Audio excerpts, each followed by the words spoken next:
Okay so hello guys, welcome back एक बार फिर से। स्वागत है सर आप सबका हमारे ब्रांड न्यू लेक्चर में। आ चुके हैं सर दोबारा से हमारे नए लेक्चर के साथ में। अगर आपको याद रहेगा सर, कल वाले लेक्चर के अंदर हम लोगों ने क्या देखा था, तो कल वाले लेक्चर के अंदर पहले सबसे हमने रिवाइज किया था कि भैया क्या स्टेप्स होंगे अगर अपने को स्ट्रैटेजिक चेंज इनिशिएट करना है। उसके अंदर अगर अपने को बिहेवियर चेंज करना है हमारे एम्प्लॉयज़ का, हमारे मेंबर्स का, ऑर्गेनाइजेशन का, तो हमारे क्या एक्शन स्टेज होगा वो हमने देखा था। बिहेवियर कैसे चेंज करना है वो हमने देखा था, है ना। एक्शन कैसे लेने हैं हम लोगों ने, इंस्टीट्यूशनलाइज चेंज करना है जब अपने को थर्ड स्टेप में आकर के, तब एक्शन कैसे लेना है वो अपन ने देखा था। जब एक्शन लेना था तो कर्ट लुइस मॉडल देखा, है ना। और जब अपने को बिहेवियर चेंज करना था तो एच सी गैलेमन ने कुछ अपने को तरीके बताए, 3 तरीके बताए थे। कौन से थे वो 3 तरीके, याद करके बताओ मेरे को। सबसे पहला तरीका था सर अपना कंप्लायंस का, दूसरा तरीका था आइडेंटिफिकेशन का, और तीसरा तरीका था इंटरनलाइजेशन का, जिसके अंदर आप इंटरनली उनके जो माइंडसेट को जो है वो चेंज कर रहे थे। तो ये सबसे पहले कल अपन ने रिवाइज किया। उसके बाद एक नया पार्ट अपन ने सर देखा था, जो कि काफ़ी इंपॉर्टेंट है, मेरे को लगता है पूछा जा सकता है। और आज जो हम लोग नया पार्ट देखेंगे, क्वाइट सिमिलर पार्ट होने वाला है। तो कल वाले पार्ट को पहले एक बार रिवाइज कर लेते। कल अगर आप लोगों ने देखा रहेगा तो अपन ने एक क्वेश्चन देखा था कि भैया अगर स्ट्रैटेजिक चेंज आपको लेकर के आना है तो आपको उसको मैनेज करना भी सही से आना चाहिए, है ना। उसको सिर्फ अपने ऐसे नहीं कि भाई चेंज लाना है, ठीक है चेंज ला देंगे भैया, तुम कर लो, शुरू कर लो चेंज, है ना। तो ऐसा नहीं है सर, आपको उसको सही तरीके से मैनेज करना पड़ेगा। एक अच्छी स्ट्रैटेजी आपके पास होनी चाहिए उस चेंज को मैनेज करने के लिए। जब आपके पास एक अच्छी स्ट्रैटेजी होगी तभी आप उसका जो आउटकम आएगा वो आपके फेवर में होगा, वो जैसा आप चाहते हो वैसा होगा, है ना।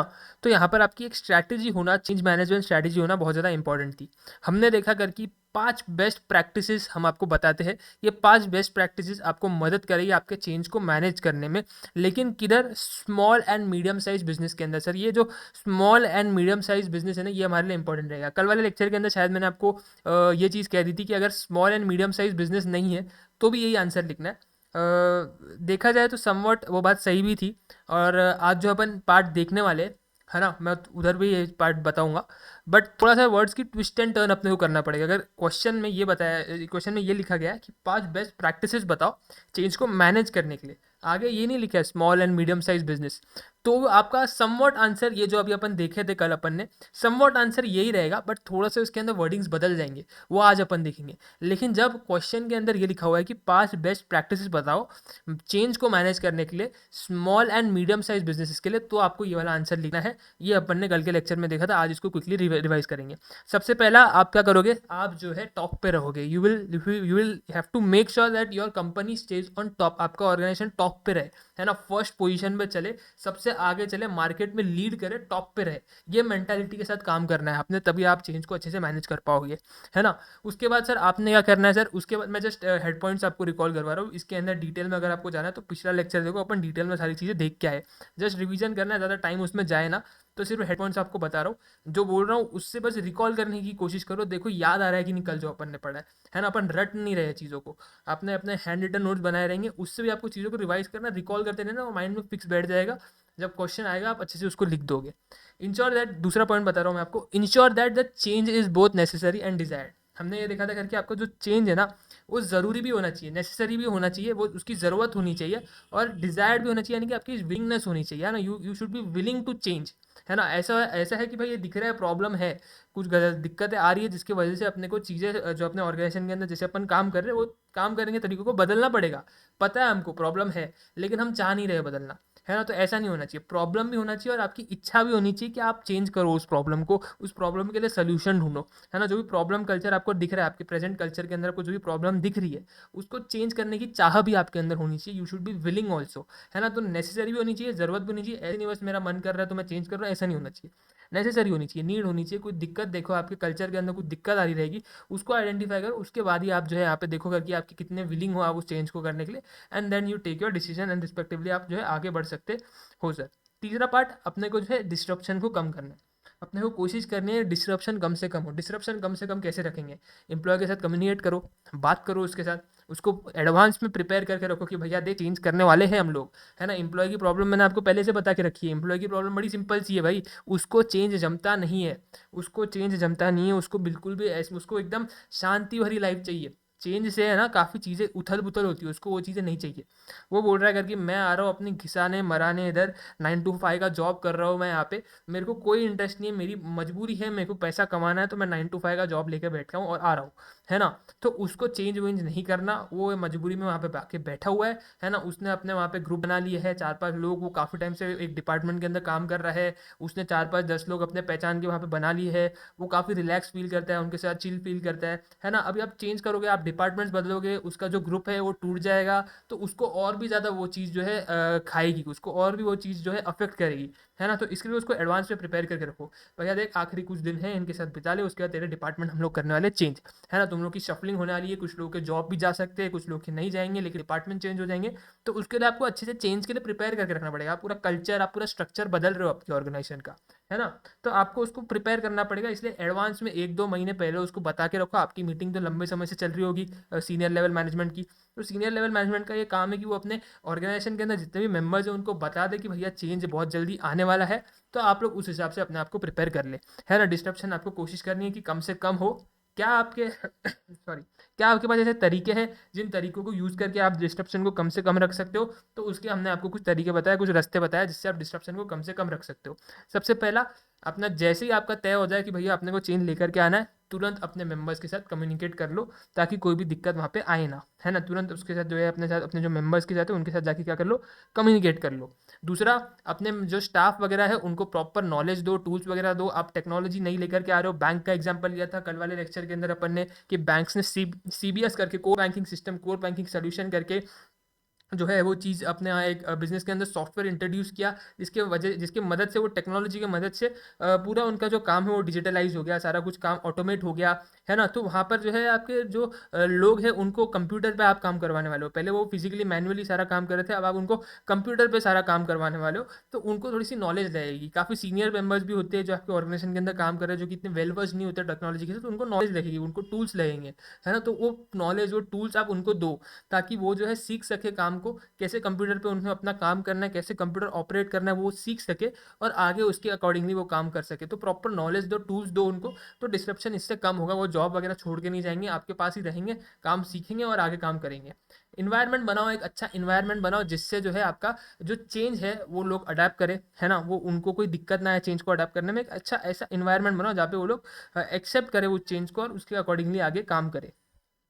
इंपावरिंग चेंज एजेंट, जो आपके चेंज एजेंट्स जैसे कि मैंने आपको बताया कि अगर एक बैंक है, बैंक को सीबीएस लेकर के आना है, नई टेक्नोलॉजी इंट्रोड्यूस करनी है, तो उसके जो टॉप लेवल मैनेजमेंट है, जो सीईओ हो गया, बोर्ड ऑफ डायरेक्टर हो गया, वो खुद वो टेक्नोलॉजी बना करके इंप्लीमेंट नहीं कर सकते। उनको वो काम किसी को डिलीगेट करना पड़ेगा।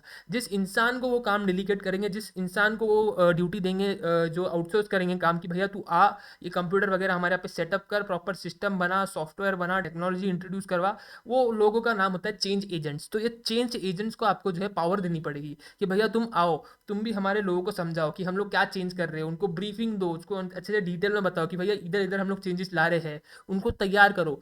नो डाउट सीनियर मैनेजमेंट को भी आपके अनाउंसमेंट्स करने पड़ेंगे, आपके जो मेंबर्स हैं ऑर्गेनाइजेशन के अंदर उनके साथ बात करनी पड़ेगी, उनको अच्छे से सारे चेंजेस के बारे में इंफॉर्मेशन देनी पड़ेगी।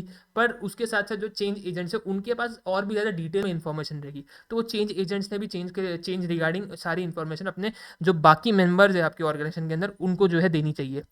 लास्ट, आपका जो आईटी डिपार्टमेंट रहेगा, जो भी आपकी बैंक है, बैंक का भी अपना आईटी डिपार्टमेंट रहता है। एग्जांपल के तौर पे अपन बैंक की बात कर रहे हैं, फिर कोई भी ऑर्गेनाइजेशन है उसका अपना एक आईटी डिपार्टमेंट रहता है, तो आईटी डिपार्टमेंट को भी इन्वॉल्व करो, उनको भी जो है यहाँ पे सपोर्ट, उनका भी सपोर्ट तुम यहाँ पे ले सकते हो, लोगों को इंट्रोड्यूस करवाओ नई टेक्नोलॉजी के साथ में उनकी मदद से। एंड वहाँ पर जो है तुम लोग अपने ऐसे इन 5 तरीकों से अपने जो डिसरप्शन है अपने ऑर्गेनाइजेशन के अंदर उसको जो है कम से कम रख सकते हो, रिड्यूस कर सकते हो। ये हम लोगों ने कल के लेक्चर के अंदर देखा। लास्ट, हमारे पास और भी दो यहाँ पे पॉइंट्स इसके अंदर देखने को मिलते हैं, और भी दो प्रैक्टिसेस है जिससे अपन चेंज को मैनेज कर सकते हैं हमारे small and medium size businesses के अंदर। उसमें से जो है अगली प्रैक्टिस आती है वो है इनकरेज कम्युनिकेशन। अपना जो बिजनेस है उसके अंदर जो कम्युनिकेशन है उसको इनकरेज करो, है ना? बात करो अपने जो मेंबर्स है उनको, हो सकता है अगर कि ऐसा डर लगे करके यार ये लोग कंप्यूटर वगैरह लेकर के आ रहे हैं तो हमारा जॉब वगैरह खतरे में चले जाएगा, हमको ये लोग काम पे से निकाल देंगे, है ना? तो उनको ये बात पता नहीं कि यार कंप्यूटर अपने आप नहीं चल सकता, किसको उसको इनपुट देना पड़ेगा, तब जाकर के वो अपनी प्रोसेसिंग वगैरह बैकएंड में शुरू करेगा। तो किसी ना किसी को तो उसको कंट्रोल करना पड़ेगा, किसी ना किसी को तो उसको चलाना पड़ेगा, है ना। वो वही लोग रहेंगे जो कि उस कंप्यूटर को चलाएंगे, बट उनको इतना पता नहीं है, तो वो लोग डर रहे हैं। तो उनको बताओ कि भैया ऐसा नहीं है, तेरी जॉब खतरे में नहीं है, तू पहले मैनुअली काम करता था, वही मैनुअली काम तू अभी कंप्यूटर की मदद से करेगा, तेरा टाइम सेव होगा, तेरे को काफ़ी अच्छे से तू एफिशिएंसी के साथ काम कर पाएगा। तो उनको इंश्योर करो, उनको अश्योरेंस दो, उनसे बात करो सॉरी। तो उनको इंश्योर करो, उनको अश्योरेंस दो, उनसे बात करो, और उनको जो है वहाँ पे कम्युनिकेट करके वहाँ पे जो है वहाँ पे ऐसा फील करवाओ करके यार उनकी जॉब को खतरा वगैरह नहीं है, वो लोग आराम से आगे भी कंटिन्यू करेंगे काम करना जैसे वो कर रहे थे, बस थोड़ा तरीका बदल जाएगा, है ना। तो वो आप जो है कैसे आप जो है वहाँ पे उनको समझा पाओगे, कम्युनिकेट करके, उनसे बात करके। लास्ट आपका जो चेंज है वो चेंज ऐसा नहीं होना चाहिए करके भाई चेंज बस कर रहे हैं, नहीं किया तो भी चलेगा, ऐसा चेंज ऑप्शन नहीं रहना चाहिए आपके पास, चेंज ही एक सोल्यूशन रहना चाहिए।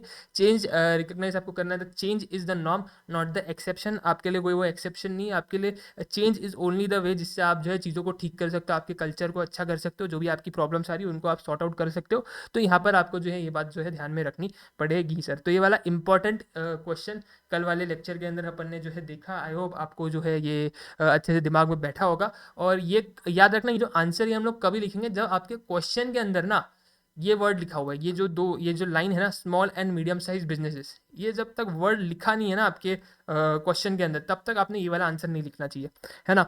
तो अगर मैं कह रहा हूँ करके सिर्फ मेरे को ऐसा बोला गया है कि भाई 5 बेस्ट प्रैक्टिसेस बताओ चेंज को मैनेज करने के लिए, बस यहीं पे मेरा क्वेश्चन खत्म हो जा रहा है, तो मैं क्या करूँ, है ना। तो कोई दिक्कत नहीं है। तो आज एक अगला हम लोग हमारा जो ये अगला नया पार्ट है, अगला जो नया टॉपिक है वो मैं आपको बता रहा हूँ, तो आपने वो वाला आंसर वहाँ पे लिखना है। अगर वहाँ पे उसके आगे ये लिखा आ रहा है करके यार small and medium size businesses के लिए बताओ, तो ये वाला आंसर। लेकिन small and medium size business अभी मैं बोल रहा हूँ नहीं लिखा हुआ है, तो अपन क्या करें, सिर्फ अपने को ये बोल रहा है करके यार चेंज को मैनेज करना, चेंज को मैनेज करने के लिए बेस्ट प्रैक्टिसेस बताओ, है ना। चेंज को मैनेज करने के लिए बेस्ट प्रैक्टिसेस बताओ, ये नहीं कह रहा है करके small and medium size businesses के लिए बताओ, है ना। Medium size and small size business को 2 सेकंड में हटा दो। अब मैं नया पार्ट सिखा रहा हूँ, कल वाला पार्ट अपन ने रिवाइज कर लिया, small and medium size business के लिए बोल रहा है, तो ये 5 पॉइंट लिखेंगे जो अभी अपन देखते हैं। कौन से 5 point? Being at the top, ensure that change is both necessary and desired, reduce disruption, उसके अंदर 4-5 point, encourage communication and recognise that change is norm not the exception. अगर कब? जब आपके क्वेश्चन के अंदर लिखा हुआ है क्या, जब आपके क्वेश्चन के अंदर लिखा हुआ है small and medium size businesses के लिए बताओ। अब जो अपन नया पार्ट आज के लेक्चर के अंदर देखने वाले ना, उसके अंदर small and medium size businesses को काट दो, है ना, उसको हटा दो। अब क्वेश्चन में सिर्फ इतना बोला गया है कि बेस्ट प्रैक्टिसेस बताओ चेंज को मैनेज करने के लिए। अब क्या आंसर लिखेंगे? आ जाओ नीचे, आ जाओ नीचे। नया पार्ट आज के लेक्चर में अपन देख रहे हैं कि कैसे अपन चेंज को मैनेज करेंगे during digital transformation, not in small and medium size business entities but other entities, कैसे मैनेज करेंगे। तो वो अपन जो है अभी डिस्कस करने वाले हैं सर।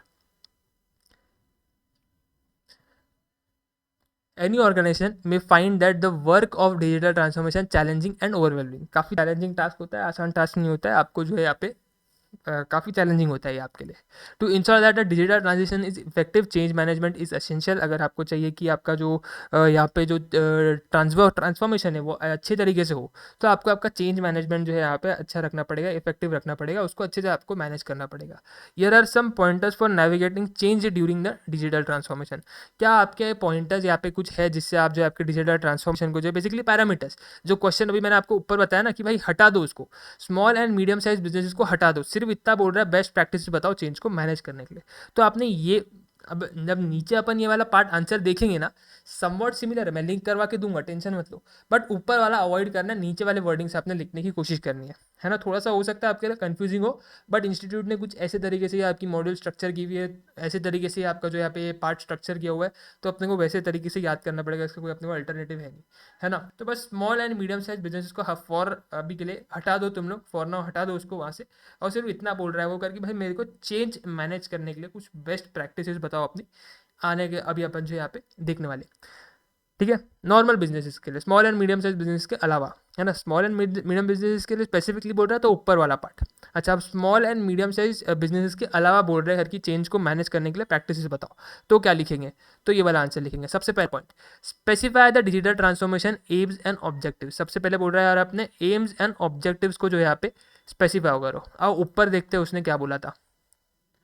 ऊपर उसने बोला था बीइंग एट द टॉप, सबसे टॉप पे रहो। तो चलो एक वाला पॉइंट जो यहाँ पे डिफर हो रहा है, फिर कि यार क्या करना है, अपने को अपने एम्स एंड ऑब्जेक्टिव्स यहाँ पे स्पेसिफाई करना है ना। यहाँ पे आप क्या करोगे, यहाँ पे आप आपके एम्स एंड ऑब्जेक्टिव्स को स्पेसिफाई करोगे। What is the intent and outcome, आपका इंटेंट एंड आउटकम क्या है, आप क्या चाह रहे हो, कैसे आप जो है क्या आपका ऑब्जेक्टिव रहने वाला है, आप चेंज तो लेकर के आने वाले हो, लेकिन चेंज के बाद आपके साथ जो चीज़ें होने वाली है उसके अंदर आप जो है कैसे, मतलब आप क्या चाहते हो, मतलब चेंज आप लेकर के आ रहे हो, चेंज के बाद होए क्या, मतलब चेंज के बाद आपका ऑब्जेक्टिव क्या है, किस ऑब्जेक्टिव से अचीव, किस एम के साथ में आप जो है चेंज को लेकर के आ रहे हो, है ना। तो आप चाहते क्या हो, बेसिकली आप चाहते क्या हो, चेंज को लेकर के आ रहे हो तो किस रीज़न की वजह से लेकर के आ रहे हो, वो आप यहाँ पे जो है यहाँ पे स्पेसिफाई करो। What are the precise objectives that must be accomplished, क्या आपके प्रिसाइज ऑब्जेक्टिव्स होंगे जिनको आप अकम्प्लिश करना चाहते हो। It will be easier to make sure that everyone is on the same page and pursuing the same aims if everyone has a clear gaps of the goals. ठीक है ना, ये वाली लाइन आप याद करना।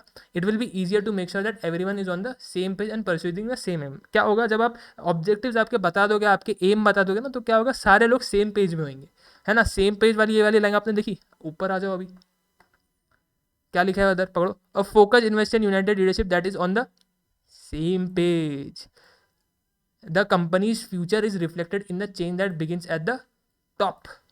तो वर्डिंग्स अलग की है, बोलना वो सेम चीज़ ही चाहता है, बोलना वो सेम ही चीज़ चाहता है कि भाई आपके मेंबर्स और आपकी टॉप मैनेजमेंट दोनों सेम पेज पे होने चाहिए। दोनों जब सेम पेज पे हो गए तभी हम लोग आगे जो है बढ़ पाएंगे, हमारे चेंज को अडॉप्ट कर पाएंगे, चेंज को एक्सेप्ट कर पाएंगे और सक्सेस की तरफ बढ़ पाएंगे, है ना।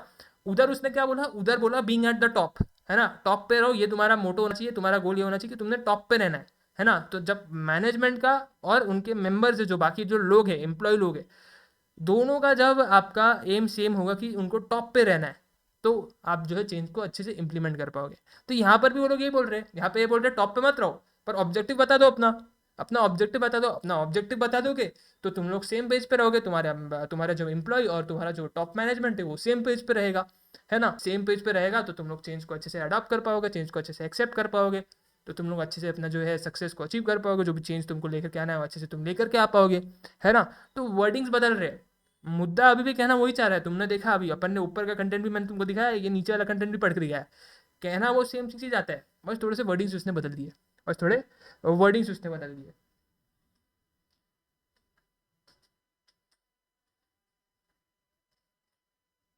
तो आई होप आपको वही समझ रहा होगा कि उसने क्या किया हुआ, बस थोड़े से यहाँ पे वर्डिंग्स यहाँ पे उसने थोड़े से अपने चेंज कर लिए सर, है ना। तो ये पहला पॉइंट कि भाई अपना जो है डिजिटल ट्रांसफॉर्मेशन के एम्स एंड ऑब्जेक्टिव्स स्पेसिफाई कर ले, है ना। और दूसरा पॉइंट, ऑलवेज ऑलवेज कम्युनिकेट। ऊपर उसने बोला था कम्युनिकेट, इधर बोलता है ऑलवेज ऑलवेज ऑलवेज कम्युनिकेट। देखो इधर इनकरेज कम्युनिकेशन बोला, नीचे बोला ऑलवेज ऑलवेज ऑलवेज कम्युनिकेट।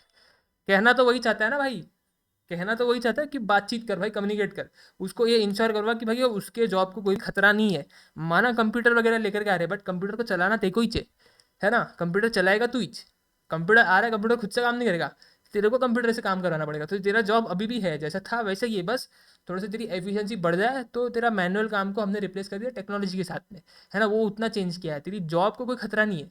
तो ये उसको कैसे समझे, वो तो बेचारा नादान सा मासूम सा, उसको नहीं पता, तो उसको बताना पड़ेगा, कम्युनिकेट करना पड़ेगा एम्प्लॉय के साथ। तो always always always communicate. It might be challenging for the people to accept change and adjust to it. लोगों के लिए चैलेंजिंग होगा ये डेफिनेटली, वो लोग इतना आसानी से उसको एक्सेप्ट नहीं कर पाएंगे।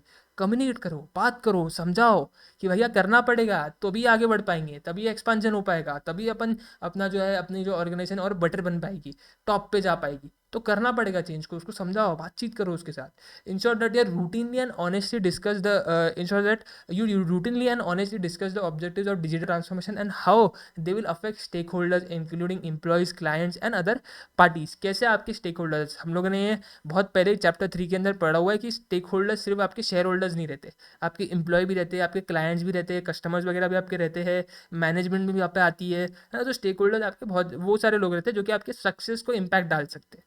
तो जितने भी लोग हैं उन सारे लोगों के साथ आप कम्युनिकेट करो, बातचीत करो, उनको बताओ क्या ऑब्जेक्टिव्स है आपके डिजिटल ट्रांसफॉर्मेशन की, क्यों आप डिजिटल ट्रांसफॉर्मेशन कर रहे हो, क्या ऑब्जेक्टिव्स है, क्या रीज़न है, बताओ, समझाओ, और उसके हिसाब से आगे जो है तैयार करके उनको चेंज लेकर के आओ सर। तो देखा आपने ये वाला पॉइंट भी सिमिलर है ना। तो कहीं ना कहीं बस वर्डिंग वो चेंज कर रहा है ना। तो वर्डिंग अब आपका सवाल ये रहेगा कि सर मतलब ये अभी हम लोग थोड़ा कंफ्यूज हो रहे हैं कि यार अब स्मॉल एंड मीडियम साइज़ वाला आंसर हम लोग यहाँ पर लिख करके आ रहे हैं, जहाँ पे स्मॉल एंड मीडियम साइज़ नहीं बोला है, तो मार्क्स कटेंगे क्या? हो सकता है मार्क्स कटे दोस्त, क्योंकि वर्डिंग्स थोड़े अलग है ना। तो वो बोलेगा करके जब मैं स्मॉल एंड मीडियम साइज़ तेरे को क्वेश्चन में नहीं लिख रहा हूँ तो तू वो वाला आंसर यहाँ क्यों लिख रहा है? कहना वही चाहता है, तुमको भी समझ में आ रहा है क्या है, वो वही रहा है, सेम चीज़ ही रहा है।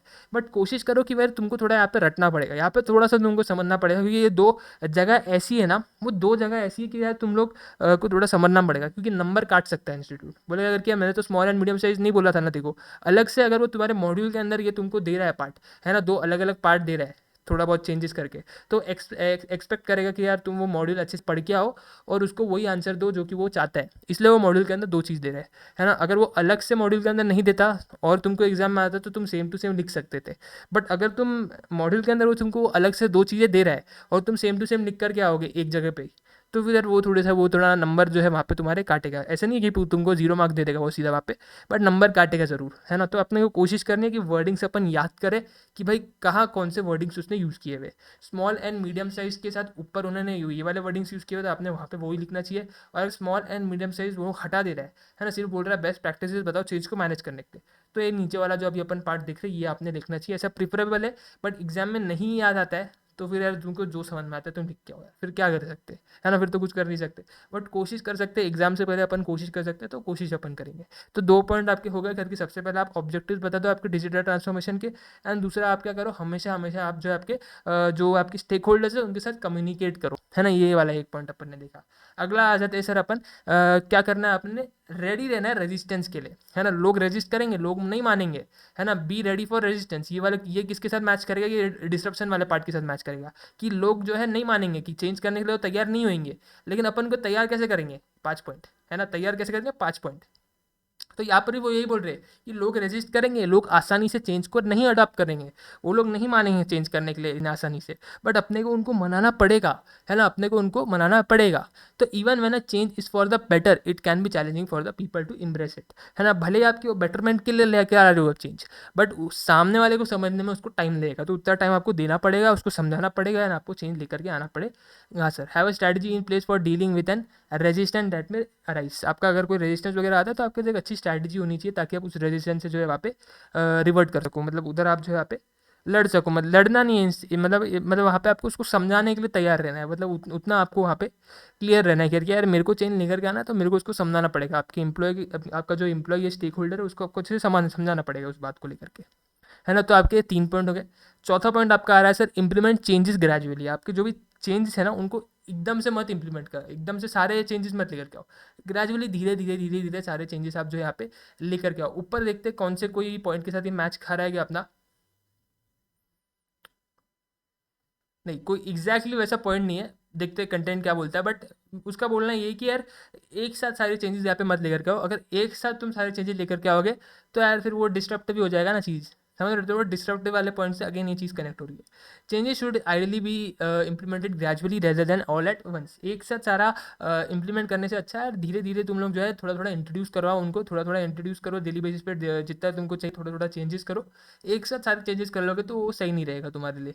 In order to avoid overwhelming individuals with too much change at once, this will give people time to become used to the new way of doing things। वो जो नया तरीका जो तुम इंट्रोड्यूस कर रहे हो ना अपने बिजनेस के अंदर में, वो उससे थोड़ा उनको ईज मिलेगा वहाँ पे, उसको अडाप्ट करने के लिए उसको थोड़ा ईज मिलेगा, आपके एम्प्लॉय को थोड़ा ईज मिलेगा करके यार वो उसको अडाप्ट कर ले, है ना। तो वहाँ पर एक ही साथ सारी चीज़ें मत लेकर के आओ, एक ही साथ सारा चेंज मत करो, धीरे धीरे थोड़े थोड़े पार्ट बाय पार्ट में आपका जो वो पूरा यहाँ पे प्रोसेस रहेगा उसको पार्ट बाय पार्ट में डिवाइड करो, एंड धीरे धीरे एक एक करके आप जो है आपका चेंज का प्रोसेस है उसको इम्प्लीमेंट करते जाओ, ताकि उसको भी थोड़ा टाइम मिले, जो भी नई चीज़ें उसके पास आसपास हो रही है उससे सीखने के लिए, उससे समझने के लिए, उसको अडाप्ट करने के लिए उसको भी थोड़ा टाइम मिले। एंड एक साथ तुम कर दोगे तो अननेसेसरली उसके ऊपर काफ़ी बर्डन आ जाएगा, और फिर वो हो सकता है जॉब छोड़ के चले जाए, है ना। काफ़ी सारे उसके वहाँ पे रीज़न हो सकते हैं, काफ़ी सारे उसके वहाँ पे रिपोकेशंस हो सकते हैं। तो डिस्ट्रप्शन ना हो इसलिए धीरे धीरे ग्रेजुअली जो है आप चेंजेस को लेकर के आ सकते हो। तो ये वाला पॉइंट भी आप देखोगे तो डिस्ट्रप्शन वाले पार्ट के साथ जाके कनेक्ट हो रहा है सर। तो 4 पॉइंट अभी अपन देखें। लास्ट आपका पॉइंट जो आपको देखने को मिलेगा, ऑफर असिस्टेंस एंड ट्रेनिंग। जैसे अपन ऊपर देखा था, ऊपर अपन ने देखा ना कि यार आपका जो आईटी डिपार्टमेंट है, आपका जो यहाँ पे चेंज एजेंट्स है, इनको आप लेकर के आओ आपके यहाँ पे काम पे एंड उनको आप बताओ करके यार कि भाई मेरे जो एम्प्लॉय हो गए उनको बताओ कि चेंज हम क्यों लेकर के आ रहे हैं, चेंज के बारे में उनको थोड़ा और अच्छे से डिटेल में आइडिया दो, क्यों ये हमारे लिए ज़रूरी है ये उनको बताओ, क्या इधर जो है हम लोग कैसे हम लोग आगे काम करने वाले हैं, उनकी थोड़ी मदद करो, उनको किधर दिक्कत आ रही है उनको हेल्प आउट करो, है ना। तो जो अभी आपके असिस्टेंस आपको जो है उनको देना चाहिए, जो भी ट्रेनिंग आपने उनको देनी चाहिए वो आपने उनको जो है देनी चाहिए, ताकि वो जो है अच्छे से आपके चेंज को अडाप्ट कर सके। Worker will need guidance in the new procedure software and application. जैसे कि अपन नया आपका जो है, आप जो है बैंक्स के अंदर आपके जो पहले मैनुअली काम कर रहे थे, अब आप कंप्यूटर के थ्रू काम करने वाले हो, तो उसको नहीं पता कंप्यूटर कैसे चलाते, तो उसको बताओ, उसको समझाओ, उसको ट्रेन करो, उसको सिखाओ, तब जाकर के जो है आप जो है अच्छे से चेंज को जो है वहाँ पे एक्सेप्ट कर पाओगे, और तब जाकर के आपका चेंज जो है आपको जो है सही रिजल्ट जो है वहाँ पे दिखाएगा, है ना। तो अगर आपको जो है एग्जाम के अंदर क्वेश्चन आए, मेरे ख्याल से इतना पॉइंट आपको क्लियर रहेगा कि अगर आपको क्वेश्चन में आए कि भाई आप मेरे को 5 बेस्ट प्रैक्टिसेस बताओ चेंज को मैनेज करने के लिए small and medium size business के अंदर में, ठीक है ना, small and medium size business के अंदर में, तो आपने ये वाला आंसर लिखना है। Being at the top, ensure the change is both necessary and desired, reduce disruption, उसके अंदर 5 point, encourage communication and recognise that change is norm not the exception. But अगर मैं कहूँ कि एग्जाम के अंदर आपको ये वाला पार्ट आ रहा है, small and medium size business cut के आ रहा है, बस इतना बोल रहा है 5 बेस्ट प्रैक्टिसेस बताओ चेंज को मैनेज करने के लिए, तो आपने नीचे वाला पार्ट लिखना पड़ेगा। Specify the digital transformations aims and objectives, always communicate, be ready for resistance, implement changes gradually, offer assistance and training. ये आपने 5 पॉइंट वहाँ पे लिखना चाहिए अगर आपको small and medium size business वहाँ पे क्वेश्चन के अंदर नहीं लिख करके आ रहा है। आई होप आपको ये वाला पार्ट क्लियर रहेगा, दोनों क्वेश्चन आपको अच्छे से क्लियर रहेंगे। प्रॉपर मैंने कोशिश की आपको एक लिंक क्रिएट करके दूँ वहाँ पे आखिरी के, अगर आप इस वाले क्वेश्चन के अंदर 3 पॉइंट देखते हो तो वो रिड्यूस डिस्ट्रप्शन वाले पॉइंट के साथ कनेक्ट होता है। ऊपर का कम्युनिकेट वाला पॉइंट तो डायरेक्टली वो इनकरेज कम्युनिकेट वाले पॉइंट के साथ हो रहा है, और ये ऑब्जेक्टिव वाला पॉइंट जो है आपके बीइंग एट द टॉप वाले पॉइंट के साथ जो है यहाँ पे कनेक्ट हो रहा है ना। तो मेरे ख्याल से सारे पॉइंट्स अपन जो है देख रहे हैं, समझ रहे हैं, और उसको याद करने की कोशिश तो आपको आपके साइड से करनी पड़ेगी। हैंड रिटन नोट्स इसके लिए मैंने यहाँ पे रखे हुए कि आप जो है घर पे जाकर के एक बार अगर लिख भी लोगे अपने हाथ से सेम चीज़ को, तो आपको जो है अच्छे से वो दिमाग में फिट बैठ जाएगी, है ना। तो मेरे ख्याल से प्रोसेस में अपना कोई किसको कोई भी दिक्कत यहाँ पे आ नहीं रही होगी। आती है तो कमेंट सेक्शन ओपन है, डेफिनेटली तुम डाल सकते हो, मैं तुमको कोशिश करूँगा वहाँ पे हेल्प करने की। सर हाल फिलहाल अपन जो है आगे बढ़ते हैं अपने इस प्रोसेस के अंदर में। एक बढ़िया क्वेश्चन अभी अपन ने देखा सर, उसके बाद सर अपन आ जाते हैं अपने अगले नए पार्ट की तरफ। अपना जो ये जो अगला क्वेश्चन है काफ़ी बढ़िया क्वेश्चन है आपका, जो ये May 24 का एग्ज़ाम है, इसके अंदर भी एक क्वेश्चन यहाँ से आया हुआ था, स्ट्रेट डायरेक्ट क्वेश्चन आया हुआ था। सो काफ़ी इंपॉर्टेंट क्वेश्चन है, May 24 में आ चुका है, तो इसका मतलब ये नहीं कि आगे रिपीट नहीं होगा। एमसीक्यू वगैरह में आ सकता है, डिस्क्रिप्टिव पार्ट में आया था, तो हो सकता है इस बार एमसीक्यू में वो पूछ ले, है ना। तो वो इंस्टीट्यूट का कोई भरोसा नहीं है, अपन उसको जज नहीं कर सकते। बस जस्ट आपको एक आइडिया देने के लिए कि यार एग्जाम में जो क्वेश्चन आते हैं वो अपने मॉड्यूल से ही उठ के आते हैं, मॉड्यूल के बाहर से उठ के नहीं आते। तो अगर आप मॉड्यूल पढ़ लेते हो या फिर मेरे नोट्स पढ़ लेते हो, मेरे नोट्स भी मॉड्यूल के बेसिस पे ही बनाए हुए हैं, तो मैंने थोड़ा ना कुछ मतलब खुद से थोड़ा ना अपना दिमाग डाल के लिखा है, मैंने जस्ट मॉड्यूल से उठाया है और उसको जो है अच्छे से पे जितना मेरे को लगता है रिलेवेंट था उतना रखा है, जितना मेरे को लगता था इरेलेवेंट है वो हटाया हुआ है, और उसको एक अच्छा स्ट्रक्चर में डाल करके कलर कोडिंग कर करके, ताकि आपके लिए थोड़ा और इंटरेस्टिंग हो। मैंने वैसे अपने नोट्स बनाए हुए, है ना। तो यहाँ पर जो है आपका मॉड्यूल अगर आप एक बार पढ़ लेते हो ना, तो चीज़ें आपके लिए आसान हो जाती है। आना at the end of the day वहीं से ही है ना। तुम 10 जगह घूम लो लेकिन आएगा वहीं से ही, है ना। तो हो सकता है वो नाम बदल ले, थोड़ा सा आपका क्वेश्चन का फ्रेमिंग बदल ले, लेकिन कंटेंट वो नहीं बदल सकता ना। कंटेंट जो मॉड्यूल में है वही तुम्हारे आंसर में आना है ना। क्वेश्चन की फ्रेमिंग वो बहुत सारे अलग अलग तरीके से कर सकता है, उसमें तुमको कोई प्रॉब्लम होनी नहीं चाहिए ना यार, है ना। तो यहाँ पर तुमको बात समझिए कि मॉड्यूल से उठ के आता है, तो एसएम में कुछ इतना तुम यहाँ पे स्ट्रेस मत लो। मॉड्यूल पढ़ना है मॉड्यूल पढ़ो, या फिर मेरे नोट्स तुमको अगर चाहिए कि यार ब्लैक एंड वाइट फॉन्ट देख करके, वो पैराग्राफ्स देख करके अपने को नहीं जमता, थोड़ा अपने को स्ट्रक्चर चाहिए, अच्छा थोड़ा सा इंटरेस्ट बने, वो चाहिए तो तुम मेरा नोट्स परचेज कर सकते हो उसके लिए, है ना। तो वहाँ पर जो है तुमको जो है उतनी बात समझनी पड़ेगी, और जो है बस अच्छे अच्छे से ये जो नोट्स है उसको अच्छे से कवर कर लो, अच्छे से रीड कर लो। एक बार अगर तुम रीड कर लेते हो और दूसरी बार अपने तुम हैंड रिटन नोट्स पढ़ लेते हो, मेरे ख्याल से वो इनफ है तुम्हारे लिए जो है एसएम में जो है अच्छे मार्क्स स्कोर करने के लिए, है ना। तो यहाँ पर तुमको कोई भी टेंशन उसके लिए लेनी नहीं चाहिए। अच्छा, अगर अपन अभी बात करें अपने नए टॉपिक की तरफ जिधर अपन बढ़ रहे हैं, वो है सर ऑर्गेनाइजेशनल फ्रेमवर्क। ऑर्गेनाइजेशनल का फ्रेमवर्क क्या रहेगा वो अपने को जो है अभी देखना है। जस्ट एक सेकंड में को यहाँ पे देना।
ओके गाइस, तो अपन आ जाते हैं वापस अपने कंटेंट के ऊपर में। थोड़ा सा पानी वगैरह पीने के लिए ब्रेक लिया था मैंने। ओके, सो सर यहाँ पे अभी जो बात करने वाले हैं वो बात करने वाले हैं अपन ऑर्गेनाइजेशनल फ्रेमवर्क के बारे में। सर ऑर्गेनाइजेशनल फ्रेमवर्क के बारे में बात करेंगे। यहाँ पे मैकेंजी का 7S मॉडल एक हमारे लिए यहाँ पे जो है क्वेश्चन आ रहा है, मैकेंजी का 7S मॉडल। तो ये अपने को यहाँ पे देखना है सर, मैकेंजी का 7S मॉडल क्या है, क्या बोलता है, उसको समझते हैं अपन। The McKinsey 7S model refers to a tool. ये एक हमारे लिए क्या सर टूल है जिससे हम कंपनी का जो यहाँ पे ऑर्गेनाइजेशनल डिज़ाइन है उसको एनालाइज कर सकते हैं। सर ये एक टूल है जिससे अपन कंपनी का ऑर्गेनाइजेशनल डिज़ाइन बेसिकली उसका कैसे उसको स्ट्रक्चर किया गया ये अपन देख सकते हैं। The goal effectiveness can be achieved in an organization through the interactions of hard and soft elements। अपना जो ये मैकेंजी है ना, मैकेंजी इसने कुछ एलिमेंट्स बताए, कुछ हार्ड एलिमेंट्स है, कुछ सॉफ्ट एलिमेंट्स है। तो ये एलिमेंट्स आपके जो है आपके मैकेंजी है, मैकेंजी भाई साहब है, इसने कुछ हार्ड एंड सॉफ्ट एलिमेंट्स बताए हुए अपने को, है ना। वो हार्ड एंड सॉफ्ट एलिमेंट्स के बेसिस पे ये बता रहा है कि कैसे हम ऑर्गेनाइजेशन के अंदर जो है इफेक्टिवनेस है वो कैसे अचीव कर सकते हैं, है ना। ये हार्ड एंड सॉफ्ट एलिमेंट्स आपस में इंटरेक्ट करेंगे और उसके इंटरेक्शन की वजह से जो है यहाँ पे क्या होगा, आपका जो आपकी इफेक्टिवनेस है वो अचीव होगी सर, है ना। वो आपका ऑर्गेनाइजेशन जो एकदम इफेक्टिव तरीके से यहाँ पे काम कर पाएगा। The McKinsey 7S model focuses on how the soft elements and hard elements are interrelated, suggesting that modifying one aspect might have a ripple effect on other elements in order to maintain an effective balance। अगर आप एक अगर आपका कोई element उठाते हो, है ना, से फॉर एग्जाम्पल स्ट्रैटेजी, अभी तक मैंने आपको बताया नहीं है कौन से एलिमेंट्स रहते हैं, एग्जाम्पल के लिए बता रहा हूँ कि मान लो एक स्ट्रैटेजी आपका एक एलिमेंट है। तो अगर आप स्ट्रैटेजी को छेड़ते हो तो उसकी वजह से कुछ ना कुछ उसका इम्पैक्ट स्किल पे भी आएगा, कुछ ना कुछ उसका इम्पैक्ट स्ट्रक्चर पे भी आएगा, है ना। तो कुछ ना कुछ वहाँ पे आपका जो है यहाँ पे इम्पैक्ट आपको देखना पड़ेगा। अगर आप एक एलिमेंट को आप पे छेड़ते हो तो उसका कुछ ना कुछ इम्पैक्ट दूसरे एलिमेंट पे भी आएगा। वो एलिमेंट वो इफेक्ट क्या होगा, कैसे होगा, वही चीज़ अपने को यहाँ पे देखना है। बेसिकली मैकेंजी का 7S मॉडल के अंदर है ना, जैसे कि आप नाम देख रहे हो 7S, तो यहाँ पे 7S यहाँ पे मैकेंजी ने बताया हुआ है। उन 7S को जो है यहाँ पे मैकेंजी ने यहाँ पे दो इसमें जो है डिवाइड किया हुआ है ना। एक हार्ड एलिमेंट में डिवाइड किया हुआ है और एक सॉफ्ट एलिमेंट पे उसने डिवाइड किया हुआ है। बस और कुछ इसके अंदर जो है यहाँ पे मैकेंजी ने खास किया हुआ नहीं है सर, बस उसको उसने नाम दे दिया मैकेंजी का 7S मॉडल। इससे आप क्या करोगे, इस मॉडल के थ्रू आप क्या कर सकते हो, इस मॉडल से आप जो है आपके ऑर्गेनाइजेशन डिज़ाइन को समझ सकते हो कि कैसे ऑर्गेनाइजेशन को डिज़ाइन किया गया है, कैसे उसका स्ट्रक्चर जो है वहाँ पे बनाया गया है, उसको आप समझ सकते हो। उधर आप ये देख सकते हो कि कैसे मैं मेरी ऑर्गेनाइजेशन की इफेक्टिवनेस, जो काम करने की इफेक्टिवनेस है, उसको कैसे बढ़ा सकता हूँ, है ना। इन इस जो एलिमेंट्स है, एलिमेंट्स को आप स्टडी करोगे और ये देखोगे कि कैसे मैं मेरे ऑर्गेनाइजेशन की काम करने की इफेक्टिवनेस को बढ़ा सकता हूँ, है ना। किधर कौन सा एलिमेंट को मैं क्या छिड़कानी करूँ जिससे जो है मेरे बाकी एलिमेंट्स भी सही हो जाए और उससे मैं काफ़ी अच्छे से इफेक्टिवली जो है वहाँ पे काम कर सकूँ। ये आपने जो है यहाँ पे देखना है सर। आते हैं हमारे जो है नीचे एक डायग्राम आपको दिया हुआ है, डायग्राम पे अपन बाद में आएंगे। सबसे पहले नीचे आते हैं हमारे टेक्स्ट के ऊपर, समझते हैं हार्ड एलिमेंट्स, क्योंकि हार्ड एलिमेंट्स कौन से, सॉफ्ट एलिमेंट्स कौन से हैं। The hard elements are directly controlled by the management. The following elements are the hard elements in an organization। ये जो following elements अभी अपन देखने वाले ये आपके hard elements होने वाले हैं आपके ऑर्गेनाइजेशन के अंदर में। तो कौन से जरा आपके hard elements है, सबसे पहला hard element आ रहा है आपका स्ट्रैटेजी, है ना। सबसे पहला hard element आ रहा है आपका स्ट्रैटेजी। अब आप बोलोगे यार ये hard element and soft elements को मैकेंजी ने किस बेसिस पे क्लासीफाई किया हुआ है। तो बेसिस वैसे आपको आगे इधर टेक्स्ट में भी लिखा हुआ है, लेकिन मैं आपको पहले ही बता देता हूँ कि ये जो बेसिस है ये बेसिस मैकेंजी ने लिया है, क्योंकि अगर एलिमेंट्स ऐसे हैं जो कि आपके जो मैनेजमेंट है ना, आपका जो आपका ऑर्गेनाइजेशन है, जिसको जो आपके ऑर्गेनाइजेशन को मैनेज करेगा, है ना, जो लोग हैं जो आपके ऑर्गेनाइजेशन को मैनेज करेंगे, अगर वो मैनेजमेंट के अंडर में, उनके कंट्रोल के अंदर है, अगर उनका वो एलिमेंट है ना, अगर वो जो आपका एलिमेंट है वो उनके कंट्रोल में है ना, अगर वो उनका एलिमेंट जो है वो उनके कंट्रोल में है, तो वो जो है आपका जो है यहाँ पे अपना हार्ड एलिमेंट बन जाएंगे, है ना। और जो आपके एलिमेंट्स उनके कंट्रोल के अंदर नहीं है ना, जो एलिमेंट्स उनके कंट्रोल के अंदर नहीं है वो आपके सॉफ्ट एलिमेंट बन जाएंगे, है ना। वो आपके क्या बन जाएंगे, आपके सॉफ्ट एलिमेंट बन जाएंगे। जैसे कि अभी आपका जो काम करने का सिस्टम है, या फिर आपका जो ऑर्गेनाइजेशन का स्ट्रक्चर है, फिर आपकी ये स्ट्रैटेजी है, ये आपके मैनेजमेंट के हाथ में रहता है। मैनेजमेंट स्ट्रैटेजी बनाता है, मैनेजमेंट आपका स्ट्रक्चर डिसाइड करता है, क्या सिस्टम होएगा आपका, क्या डेली बेसिस पे आप काम करोगे, है ना, कितना काम करोगे, वो मैनेजमेंट बताता है सर। तो वो मैनेजमेंट के आपके कंट्रोल में रहता है। जैसे कि आप पहली लाइन देख सकते हो, अपन ने ऊपर स्किप कर लिया शायद, पता नहीं, but the hard elements are directly controlled by the management, है ना। आपके जो हार्ड एलिमेंट्स है आपके मैनेजमेंट डायरेक्टली कंट्रोल करते हैं। तो जो एलिमेंट्स आपके मैनेजमेंट के कंट्रोल के अंदर आते हैं वो आपके हार्ड एलिमेंट्स बन जाते हैं, जैसे कि स्ट्रैटेजी, स्ट्रक्चर एंड सिस्टम। और उसके बाद जो आपके मैनेजमेंट के कंट्रोल में नहीं आते एलिमेंट्स, जैसे कि आपका shared values, style, staff, skills, ये आपके मैनेजमेंट के कंट्रोल में नहीं आते, तो इनको हमने नाम दे दिया सॉफ्ट एलिमेंट्स। तो इस बेसिस पे आपका hard elements and soft elements का क्लासिफिकेशन किया गया है ना। इस बेसिस पे आपका जो है hard elements and soft elements का जो यहाँ पे क्लासिफिकेशन किया गया। आते हैं हमारे हार्ड एलिमेंट्स के ऊपर। सबसे पहला हार्ड एलिमेंट आता है हमारा स्ट्रैटेजी। सबसे पहला हमारा हार्ड एलिमेंट आता है, कौन सा आता है hard element? Strategy. The direction of the organisation, a blueprint to build on core competency and achieve competitive advantage to drive margins and lead to industry. Basically strategy आप क्यों बनाते हो? स्ट्रैटेजी आप इसलिए बनाते हो ताकि आप जो है यहाँ पे कॉम्पिटिटिव एडवांटेज अचीव कर सको। कॉम्पिटिटिव एडवांटेज कैसे अचीव होता है? आपकी कोर कॉम्पिटेंसी से, है ना। आपकी जो भी कोर कॉम्पिटेंसी रहती है, कोर कॉम्पिटेंसी क्या रहता है?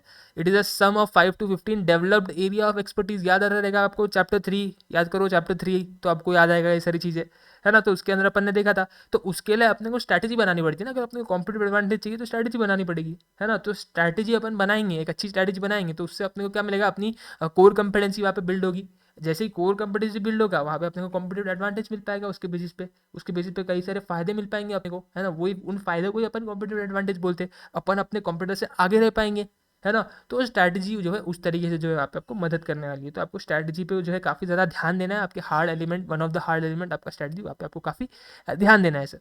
उसके बाद सर आपका अगला हार्ड एलिमेंट आता है स्ट्रक्चर। अगला हार्ड एलिमेंट क्या आता है सर? आपका अगला हार्ड एलिमेंट आता है स्ट्रक्चर।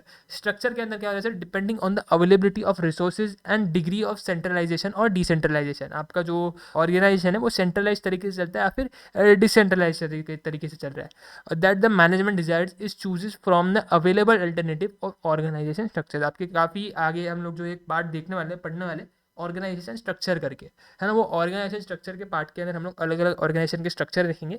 तो ये आपके मैनेजमेंट के ऊपर है कि वो कैसा स्ट्रक्चर अपने ऑर्गेनाइजेशन का रखना चाहता है। जैसा भी वो ऑर्गेनाइजेशन का अपना स्ट्रक्चर रखना चाहता है वो वैसा रख सकता है, वो फ्री है, उसको कोई प्रॉब्लम नहीं है, उसको कोई वहाँ पे इंटरफेयर नहीं कर रहा कि भाई तू तेरा ऐसा ही स्ट्रक्चर रखा, फिर ऐसा स्ट्रक्चर मत रख। मैनेजमेंट का यहाँ पे मर्जी है, वो जैसा अपना जो स्ट्रक्चर बनाना चाहता है वो बना सकता है ना। उसमें उसको कोई भी रोक टोक वहाँ पे नहीं रहेगी, है ना। तो जैसे वो अपना जो बनाना चाहता है स्ट्रक्चर वो बना सकता है ना। तो आपके जो कौन से स्ट्रक्चर रहेंगे, क्या क्या अलग अलग टाइप्स होते हैं आपके स्ट्रक्चर के, आगे आपके आने वाले जो कुछ लेक्चर्स है उसके अंदर अपन जो है ये पार्ट जो है डिस्कस करने वाले है सर। तो आपकी क्या रिसोर्स की अवेलेबिलिटी है ना। आपके पास रिसोर्सेज अवेलेबल है नहीं है, कितने अमाउंट में आपके रिसोर्सेज अवेलेबल है, इन सारे आपकी चीज़ों के बेसिस पे जो है आप यहाँ पे जो है आपका ये डिसाइड करोगे कि आप सेंट्रलाइज स्ट्रक्चर रखोगे या फिर डिसेंट्रलाइज स्ट्रक्चर रखोगे। सेंट्रलाइज स्ट्रक्चर के अंदर क्या हो रहा है करके एक आपका मेन आपका जो यहाँ पे मैनेजमेंट है, आपका एक आपका टॉप लेवल मैनेजमेंट होगा, है ना। कोई सीनियर आपका बंदा होगा जो कि आपको बताएगा कि क्या काम करने हैं, और एम्प्लॉयज़ उसके अकॉर्डिंगली जो है काम करेंगे। रिपोर्टिंग भी आप जो है उसी मतलब बंदे को करोगे। मतलब अगर आपको यहाँ पे डायग्राम ड्रॉ करके दिखाऊँ तो मैं आपको एक डायग्राम ड्रॉ करके दिखाता हूँ, उससे आपको सही तरीके से समझ में आएगा ये कंसेप्ट। तो सेंट्रलाइज स्ट्रक्चर कैसा होगा? से फॉर एग्जाम्पल ये अपना पूरा ऑर्गेनाइजेशन है, बन जा भाई, ये अपना ऑर्गेनाइजेशन है। यहाँ पे आप समझ लो अपना जो यहाँ पे एक जो है मेन आपका जो हेड है आपके ऑर्गेनाइजेशन का, वो हेड है।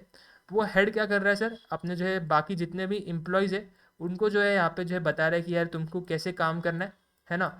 और जो काम करके जब उनका काम हो जाए तो फाइनली इसको ही रिपोर्टिंग करेंगे, उसके बेसिस पे काम भी ये अलोकेट करेगा एंड रिपोर्टिंग भी आप जो है इसी बंदे को करोगे, है ना। तो ये क्या होगा? एक सेंट्रलाइज स्ट्रक्चर हो गया ना, कि यार सेंट्रलाइज आपको एक बंदा है वो आपको बता रहा है क्या काम करना है, और आप भी उसको ही बता रहे हो, रिपोर्ट कर रहे हो वापस से कि भैया ये काम हम लोगों ने कर लिया, है ना। तो एक सेंट्रलाइज यहाँ पे स्ट्रक्चर आपका बन रहा है।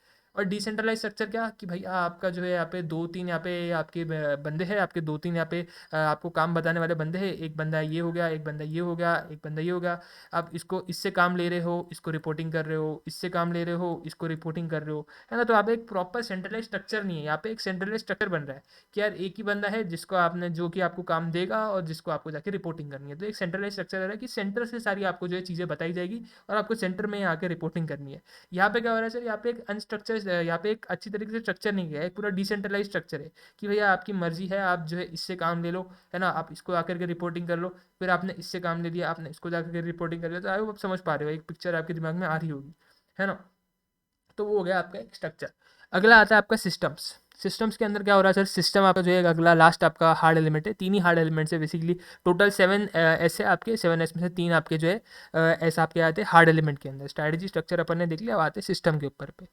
The development of daily task operation and team to execute the goals and objective is the most effective efficient and effective manner. अगर आपको आपका काम जो है अच्छे से जो है एग्जीक्यूट करना है, अच्छे से एकदम आपको जो है उसको कंडक्ट करना है, तो आपको क्या करना पड़ेगा, आपकी टीम्स बनानी पड़ेगी, है ना। आपको जो है अच्छे से टीम्स बनानी पड़ेगी, आपकी उनकी टीम्स की कैपेबिलिटीज़ आपको देखनी पड़ेगी, क्या कैपेबिलिटीज़ है ना। उन सारे चीज़ों के बेसिस पे आप जो है क्या करोगे, आपका उन सारी चीज़ों के बेसिस पे आप जो है आपका क्या करोगे, फिर सिस्टम बनाओगे कि डेली टास्क कितने करने हैं अपने को, कौन से करने हैं, कब करने हैं, है ना। वो सारी चीज़ें आप जो है यहाँ पे बना पाओगे, आपकी टीम्स फॉर्म कर पाओगे, तो वो आपको जो है यहाँ पे क्या होगा सर, आपके जो मैनेजमेंट है उसके कंट्रोल में वो जो है एलिमेंट आपका जो है एक आता है सर। तो मेरे ख्याल से ये वाला पार्ट अपने को समझ में आ रहा है कि यार तीन आपके जो है 7S में से आपकी जो है तीन आपकी जो है यहाँ पे क्या हो रहा है सर, तीन एलिमेंट आपके जो कि आपके मैनेजमेंट की कंट्रोल के अंदर आते हैं। सबसे पहला स्ट्रैटेजी, दूसरा स्ट्रक्चर एंड तीसरा आता है सिस्टम। अगर ये तीनों चीज़ें आपके अच्छे से काम कर रही है तो आपका ऑर्गेनाइजेशन काफ़ी इफेक्टिव तरीके से जो है यहाँ पे काम करेगा सर। उसके बाद सर आपका अगला आता है सर सॉफ्ट एलिमेंट्स। तो बेसिकली आपको समझ में आ रहेगा ये जो तीन अपने हार्ड एलिमेंट्स भी देखे, वो क्यों देखे, ताकि आपकी ऑर्गेनाइजेशन इफेक्टिव तरीके से काम कर सके, है ना। अगर ये तीन आपके एलिमेंट्स जो है बराबर से काम कर रहे हैं तो इट्स गुड फॉर यू, आपके लिए मतलब एक भी एलिमेंट यहाँ पर छिड़ता है तो आपकी इफेक्टिवनेस के ऊपर इम्पैक्ट पड़ने वाला है, आपके काम करने का जो इफेक्टिवनेस है उसके ऊपर इम्पैक्ट पड़ने वाला है। तो आपने ये मेक श्योर करना है करके यार सारे के सारे जो साथ के साथ एलिमेंट है ना, वो एकदम इफेक्टिव तरीके से काम करे, वो एकदम इफेक्टिव तरीके से चले। अगर वो इफेक्टिव तरीके से चल रहे, इफेक्टिव तरीके से काम कर रहे हैं, तो यहाँ पे क्या होगा सर, तो यहाँ पे आपका जो है यहाँ पे ऑर्गेनाइजेशन भी जो है अच्छे से काम कर पाएगा, ऑर्गेनाइजेशन के अंदर भी कोई दिक्कत नहीं रहेगी, ऑर्गेनाइजेशन एकदम इफेक्टिव तरीके से यहाँ पे काम कर पाएगा। तो स्ट्रेट अवे इधर से कोई भी अगर एलिमेंट छिड़ जाए तो आपके इफेक्टिवनेस के ऊपर इम्पैक्ट पड़ने वाला है सर। आते हैं सॉफ्ट एलिमेंट्स के ऊपर। हार्ड एलिमेंट्स तो अपन ने देख लिया, अब बात करेंगे कुछ सॉफ्ट एलिमेंट्स के। सॉफ्ट एलिमेंट्स कौन से एलिमेंट्स है? सॉफ्ट एलिमेंट्स वो एलिमेंट्स है जो कि आपके ऑर्गेनाइजेशन के कंट्रोल में नहीं आते, जो आपके मैनेजमेंट है, सॉरी ऑर्गेनाइजेशन बोल रहा हूँ, जो आपका मैनेजमेंट है वो मैनेजमेंट के कंट्रोल के अंडर आपका जो है ये जो आपके एलिमेंट्स है वो आते नहीं है sir. The soft elements are difficult to define as they are more governed by the culture. ये आपके कल्चर के द्वारा गवर्न किए जाता है, आपका काम करने का तरीका कैसा है ना, आपका जो इन्वायरमेंट कैसा है, आपने इन्वायरमेंट कैसे बनाया हुआ है काम करने का, तो आपके कल्चर क्या है, आप किसी काम करते हो, क्या आपकी फिलोसॉफी है, ये आपका जो है उससे जो है आपका सॉफ्ट एलिमेंट जो है यहाँ पे चलते हैं, उसके थ्रू आप जो है आपके सॉफ्ट एलिमेंट्स जो है यहाँ पे डिफाइन होते हैं sir. But these soft elements are equally important in determining an organisation success as well as growth in the industry sir. ये आपके सॉफ्ट एलिमेंट बहुत ज़्यादा इंपॉर्टेंट रहते हैं, ऐसे नहीं सिर्फ हार्ड एलिमेंट्स ही इंपॉर्टेंट है, सॉफ्ट एलिमेंट्स भी काफ़ी इंपॉर्टेंट है। The following are the soft elements. आपके कौन से सॉफ्ट एलिमेंट्स होंगे? सबसे पहला आपका जो शेयर्ड वैल्यूज़, आपके क्या वैल्यूज़ आप शेयर करते हो आपके ऑर्गेनाइजेशन के अंदर, लोगों का माइंडसेट कैसा है, उनकी आइडियोलॉजी कैसी है ना, वो लोग का काम करने का तरीका कैसा है ना, क्या वैल्यूज़ बेसिकली आपके लोग आपके जो ऑर्गेनाइजेशन के अंदर काम कर रहे हैं वो उनकी वैल्यूज़ क्या है sir. The core values which get reflected within the organisation culture और influence the code of ethics of the management. अगर आपके वैल्यूज़ अच्छे हैं, बेसिकली वैल्यूज़ अगर आपके अच्छे हैं, आप अच्छे एक मन से काम कर रहे हो, है ना, आपकी आइडियोलॉजी सही है, आपकी आइडियोलॉजी अच्छी है ना, आपको कोई बुरा इंटेंशन नहीं है ना, लोग जो ऑर्गेनाइजेशन के अंदर काम कर रहे हैं वो अच्छे मन से काम कर रहे हैं, तो आपके लिए अच्छा है सर, वो इफेक्टिव रहेगा, आपका काम जो रहेगा ऑर्गेनाइजेशन का वो इफेक्टिव रहेगा काफ़ी। फिर आता है सर आपका अगला सॉफ्ट एलिमेंट स्टाइल। स्टाइल के अंदर क्या हो रहा है सर? स्टाइल के अंदर बेसिकली आपका जो है काम करने का तरीका कैसा है, आपका काम करने का अप्रोच कैसा है, कि यार आपका अग्रेसिव स्टाइल है, आप जो है थोड़ा सा पैसिव रहना पसंद करते हैं, है ना, आपको जो है यहाँ पे थोड़ा सा स्टेबल रहना पसंद करते हो, पैसिव यानी कि आप स्टेबल रहना पसंद कर रहे हो sir. This depicts this leadership style and how it influences the strategy. Basically आपका स्टाइल हम लोग देखेंगे लीडरशिप स्टाइल, जो आपके सीईओ वगैरह है उनका लीडरशिप स्टाइल कैसे है, अग्रेसिव लीडरशिप स्टाइल है, स्टेबिलिटी पैसिव उनका जो है यहाँ पे स्टाइल है, लीडरशिप स्टाइल है, कैसा उनका लीडरशिप स्टाइल है, ये अपने को यहाँ पे देखना है sir. This depicts the leadership style and how it influences the strategic decisions of organisation. It also resolves around people motivation and organisation delivery of goals. अगर आपका जो यहाँ पे लीडर है वो अगर अच्छे से जो है अपना जो है यहाँ पे लोगों को देख रहा है कि कैसे वो काम कर रहे हैं, अच्छे से सुपरवाइज कर रहा है, उनको मोटिवेट कर रहा है, कहीं पे भी प्रॉब्लम आ रही है उनकी प्रॉब्लम सॉल्व कर रहा है ना, तो वो अपने को देखने की लीडरशिप का स्टाइल कैसा है। आगे जब अपन बात करेंगे ना तो अपन दो लीडरशिप के स्टाइल देखेंगे, एक ट्रांसफॉर्मेशनल और एक ट्रांजैक्शनल।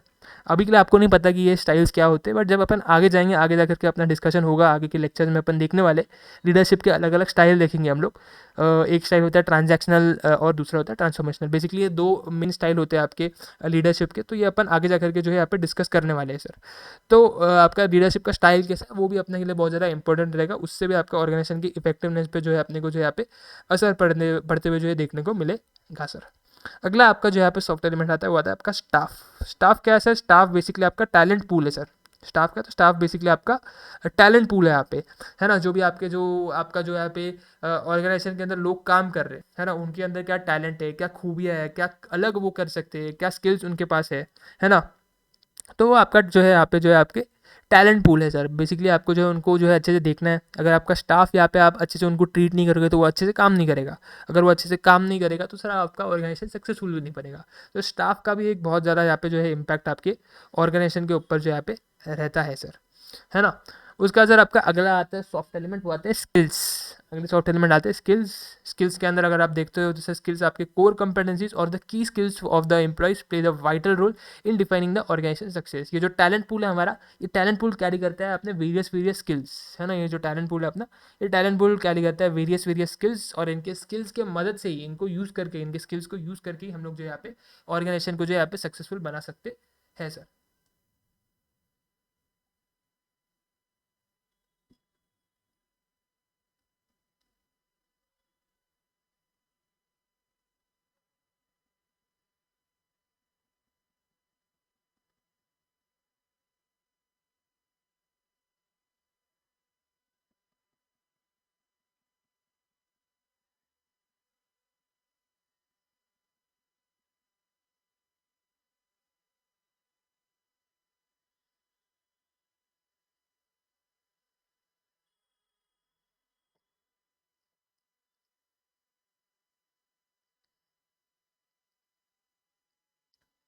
Okay sir.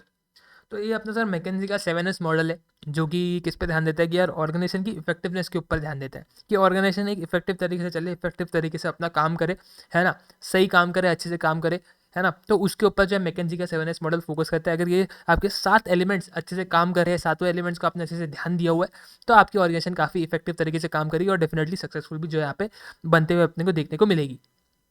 सबसे पहले अपन ने देखे हार्ड एलिमेंट्स, जिसके अंदर अपन ने देखा स्ट्रैटेजी, स्ट्रक्चर, सिस्टम। फिर देखे soft elements, shared value, style, staff, skills. Hard elements आपके वो एलिमेंट्स है जो कि आपके मैनेजमेंट के कंट्रोल में आते हैं, और सॉफ्ट एलिमेंट्स वो एलिमेंट्स जो कि मैनेजमेंट के कंट्रोल के अंदर नहीं आते सर। अच्छा, अब ये तो मैकेंजी का 7S मॉडल देख लिया। अब देखते हैं सर इस मैकेंजी के 7S मॉडल के कुछ लिमिटेशंस, कि क्या इस मैकेंजी के 7S मॉडल के लिमिटेशंस है।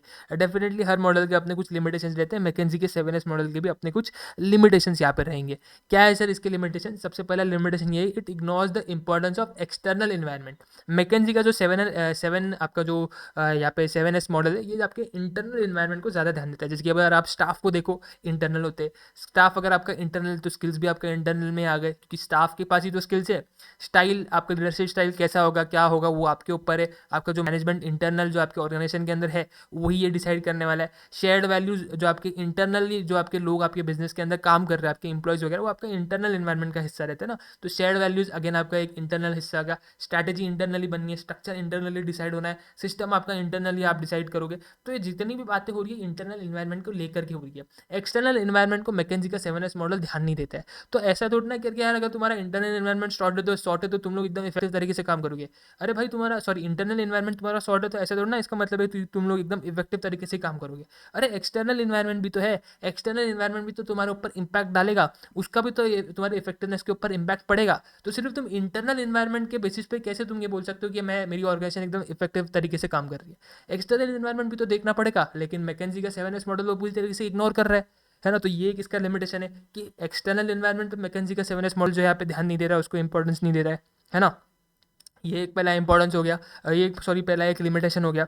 अगला दूसरा लिमिटेशन क्या है सर? दूसरा लिमिटेशन ये कि the model does not clearly explain the concept of organisational effectiveness और परफॉर्मेंस। यहाँ पे आप देख रहे हो सर, सिर्फ वो ये बता रहा है करके यार तुम इससे इफेक्टिवनेस या फिर परफॉर्मेंस को लेकर के कुछ कंसेप्ट को क्लियरली यहाँ पे एक्सप्लेन नहीं कर पा रहा है ना। ये मॉडल सिर्फ बता दिया करके ये भाई 7 एलिमेंट्स है, 7 एलिमेंट्स अगर अच्छे से काम कर रहे तो तुम्हारा जो ऑर्गेनाइजेशन है वो काफ़ी इफेक्टिव तरीके से परफॉर्म करेगा। लेकिन कैसे परफॉर्म करेगा, कैसे इफेक्टिवनेस अचीव कर पाएंगे, ये नहीं बता रहा है। बस ये एक टूल बता रहा है करके यार, ये एक टूल है, इससे अपनी इफेक्टिवनेस को मेजर कर सकते हो। बट यार इफेक्टिवनेस को अपने को बढ़ाना है तो कैसे बढ़ाए, है ना। मैंने माना करके ये तुम्हारा मैकेंजी का 7S मॉडल एक टूल है, जिससे अपन अपने जो ये है इफेक्टिवनेस है उसको मेजर कर सकते। लेकिन मैं कह रहा हूँ यार मेरे को उसको बढ़ाना है है ना, मैंने मेरी देख ली करके मेरी इतनी इफेक्टिवनेस है, मेरे को अब इस इफेक्टिवनेस को यहाँ पे बढ़ाना है, तो मैं कैसे बढ़ाऊँ, है ना। मैंने देख लिया कि मेरी इफेक्टिवनेस से फॉर एग्जांपल 70% की मेरी जो है इफेक्टिवनेस चल रही है, मेरे को ये 70% को 100% करना है, कैसे करूँ। मैकेंजी का 7S मॉडल ये तो नहीं बता रहा ना, मैकेंजी का 7S मॉडल सिर्फ ये बता रहा है करके यार ये तुम इस मेरा टूल से जो है यहाँ पे मेजर कर सकते हो तुम्हारी परफॉर्मेंस कैसे चल रही है, सही चल रही है, खराब चल रही है। अगर खराब चल रही है तो मैं उसको इम्प्रूव कैसे करूँ, ये तो बता भाई, ये तो तू बता ही नहीं रहा, है ना। तो क्लियरली पूरा अपने कंसेप्ट को डिफाइन नहीं कर रहा है, क्लियरली अपने इफेक्टिवनेस कैसे रहना है, परफॉर्मेंस कैसे लेकर जानी है, उसको कुछ बता रहा नहीं है। बस बोल रहा है एक टूल दे रहा हूँ जिससे तुम मेजर कर सकते हो कि तुम लोग इफेक्टिव हो या फिर नहीं हो। अगर है तो ठीक है, अगर लेकिन नहीं है तो फिर क्या करें, है ना। ये नहीं बता रहा ना आपका मैकेंजी का 7S मॉडल। तो इधर इसका ये कि एक लिमिटेशन निकल के आता है सर, है ना।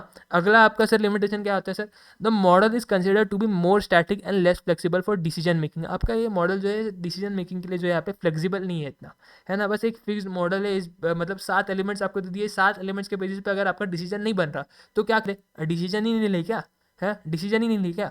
तो ये सिर्फ थोड़ा ना ये 7 एलिमेंट्स है, और भी बहुत सारे एलिमेंट्स है, सिर्फ ये 7 एलिमेंट्स के बेसिस पे अपन डिसीजन नहीं ले सकते ना। आपने तो अभी तक एक्सटर्नल एनवायरनमेंट को तो पूरी तरीके से इग्नोर किया हुआ है, आप तो इंटरनल एनवायरनमेंट को देख ही नहीं रहे हो, है ना। एक्सटर्नल एनवायरनमेंट को देख रहे हो, सॉरी आप एक्सटर्नल एनवायरनमेंट को देख ही नहीं रहे हो, आप सिर्फ आपके इंटरनल एनवायरनमेंट को देख रहे हो। तो सिर्फ उसी के बेसिस पे थोड़ा ना डिसीजन बना पाएंगे, उसी के बेसिस पे डिसीजन लेंगे, एक्सटर्नल एनवायरनमेंट को पूरी तरह से इग्नोर करेंगे तो फिर पता है भाई आगे चल के हमको दिक्कत आएगी आएगी, है ना। तो एक्सटर्नल एनवायरनमेंट को भी तो अपने को देखना है, तो इतना फ्लेक्सिबल नहीं है मैकेंजी का 7S मॉडल, इतना फ्लेक्सिबल नहीं है। आपका एक्सटर्नल एनवायरनमेंट तो इग्नोर ही होना है, आपने सिर्फ इंटरनल एनवायरनमेंट को देखना है ना। तो फ्लेक्सिबिलिटी कहीं ना कहीं थोड़ी उसकी मिसिंग है ना। फ्लेक्सिबिलिटी इस मॉडल के अंदर थोड़ी सी कहीं ना कहीं मिसिंग है। जो मॉडल है उसको एज इट इज़ दे दिया गया है, उससे बस आपको बस आपकी इफेक्टिवनेस परफॉर्मेंस मेजर करनी है, कुछ भी अगर उसके अंदर अमेंडमेंट करनी है नहीं कर सकते। अगर आपको जो है उसके बाद क्या करना है, हमने मेजर कर लिया, हमारी परफॉर्मेंस इफेक्टिवनेस मेजर कर ली, उसके बाद क्या करे बताया नहीं है कुछ इसने, है ना। तो वो थोड़ा इसके इस मॉडल के लिमिटेड है, बस उसने 7 एलिमेंट्स बता दिए, हार्ड सॉफ्ट में क्लासीफाई किया और उसको बोला भाई इससे जाओ इफेक्टिवनेस मेजर करो और छोड़ दिया।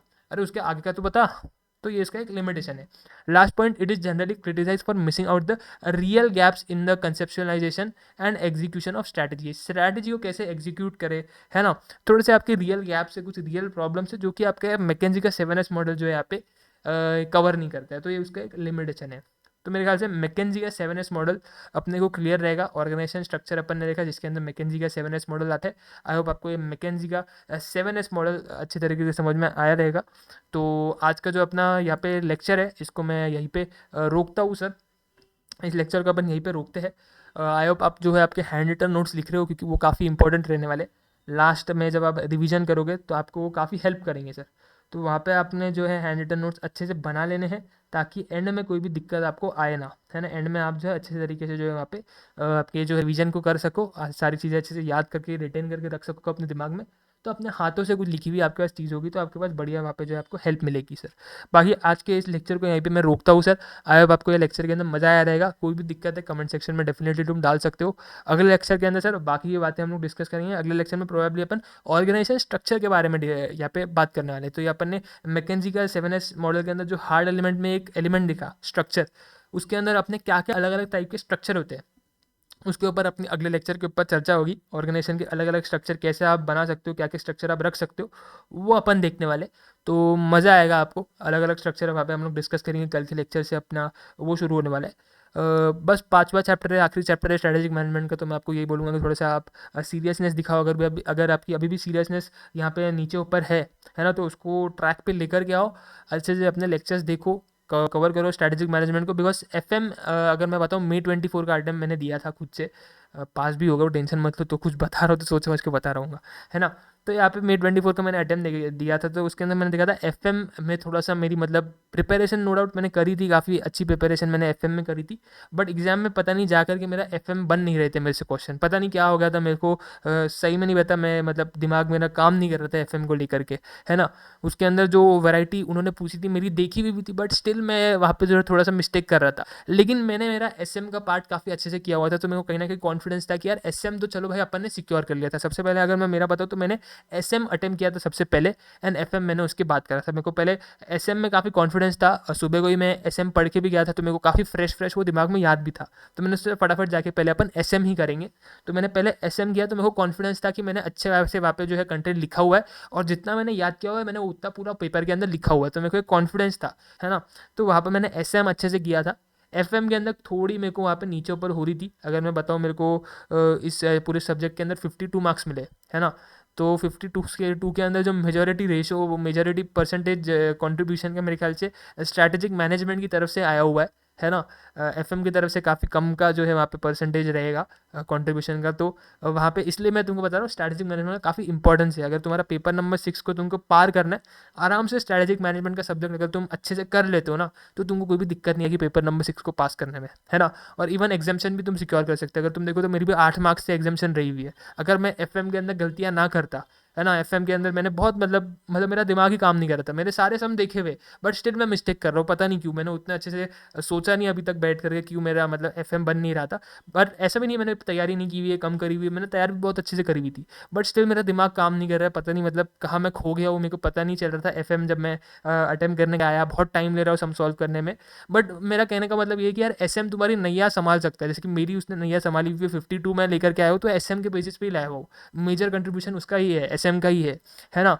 तो वहाँ पर इसीलिए मैं तुमको बोल रहा हूँ, एसएम पे ध्यान दो। एसएम अगर तुम्हारा अच्छा है तो तुम लोग पेपर नंबर 6 के अंदर आराम से एग्जामेशन स्कोर कर सकते हो।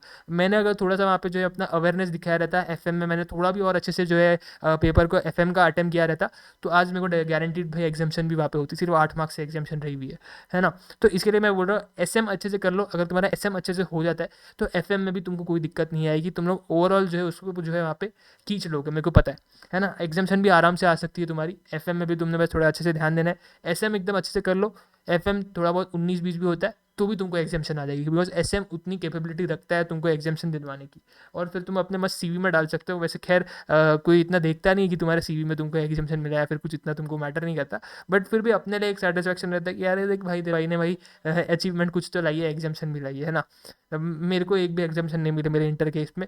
8-8 2-2 मार्क्स से मतलब मेरे एग्जामेशन रहे हुए। टैक्स में बताओ तो 58 है, लॉ में 56 है, कॉस्टिंग में 52, एफएमएसएम में 52, है ना। तो 8-8 2-2 नंबर। ऑडिट के अंदर 59 है, एक नंबर से एग्जामेशन रुका हुआ है मेरा वहाँ पे ऑडिट के अंदर, है ना। तो मेरे को ऐसे एग्जामेशन के एकदम एकदम टच पे जा करके मैं छोड़ा हूँ। बट मेन बात ये है कि यार पास होना तुम्हारे लिए इंपॉर्टेंट है, तो वो अपन हो गए। सो उसके लिए बहुत बहुत शुक्रिया भगवान को। और मिलता हूँ आपसे अगले लेक्चर में। बस एक एसएम पे अपना ध्यान दो तो तुम्हारा पेपर नंबर 6 शॉर्ट हो जाएगा। अगर किसको प्रैक्टिकल में दिक्कत आती है तो उसके लिए भाई एसएम तो भाई सेवियर है ना। तो उसको ध्यान दो, अच्छे से तुम लोग एसएम को प्रिपेयर करो। बाकी मैं तुम्हारे साथ हूँ, कोई भी दिक्कत है कमेंट्स में डाल सकते हो, अपन सॉर्ट आउट करने की पूरी कोशिश करेंगे। मिलता हूँ अगले लेक्चर में। Take care.